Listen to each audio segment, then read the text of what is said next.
Les marchés avec CMC Markets, trading de CFD sur action, Forex et indices.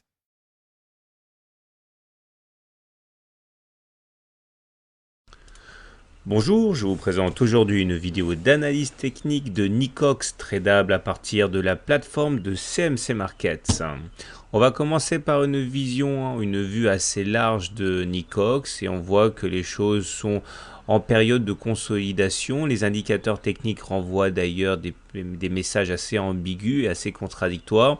Le MACD, on peut le voir ici au-dessus de son signal, mais il est toujours en territoire négatif. De la même manière, le stochastique, lui, témoigne d'un accès de faiblesse puisqu'il bascule en dessous de 20, la zone où finalement les baissiers restent aux commandes ou prennent les commandes, tandis que le momentum, lui, a du mal à passer la ligne des zéros mais continue sur une pente légèrement ascendante.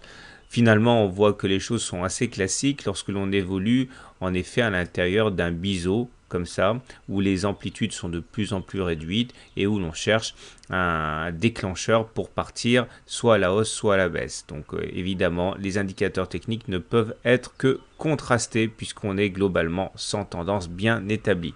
On remarquera également la présence d'un support fort ici à 2,25 € qui a recueilli quand même les attaques baissières depuis juillet de l'année 2013.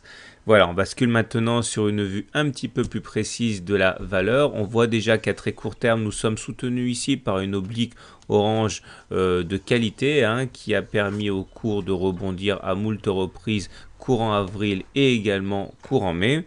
Et si on prend un petit peu de distance, on voit que nous sommes à l'intérieur d'un biseau descendant que j'ai déjà mentionné précédemment. Et je vous rappelle que les biseaux descendants ont ceci de particulier qu'ils se cassent généralement par le haut, avec pour objectif principal premier de rallier le point le plus haut du biseau, à savoir les 2,8 €.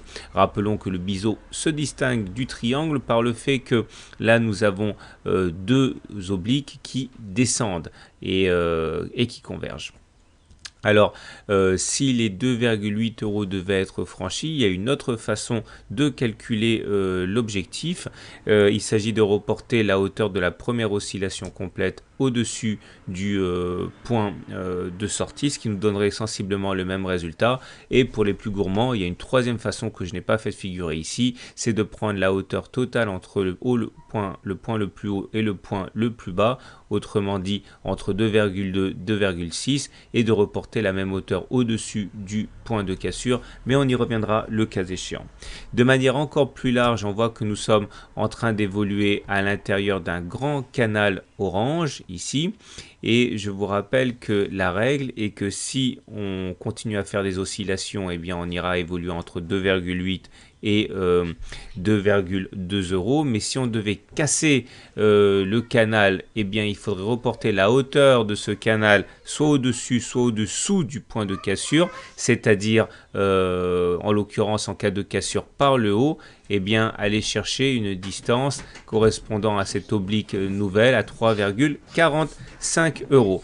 Notons quand même que même si a priori tout est en place pour une cassure du biseau descendant par le haut, il faudra quand même s'attendre à des résistances qui correspondent au plus haut intermédiaire, à savoir ici les 2,55, les 2,7, les 2,8 €, avant d'aller finalement toucher l'objectif assigné, à savoir les 2,8 €. Donc surveillez bien dans un premier temps cette oblique orange qui préserve la baisse des cours. Il ne faut pas la casser, sinon on irait sans doute chercher une nouvelle oscillation baissière vers l'oblique rose ici vers 2,2. Et par contre, si on casse le biseau descendant bleu, dans ce cas l'objectif à 2,8 € semblerait totalement acceptable. Je vous souhaite une bonne semaine de bons trades et à très bientôt pour une autre analyse technique.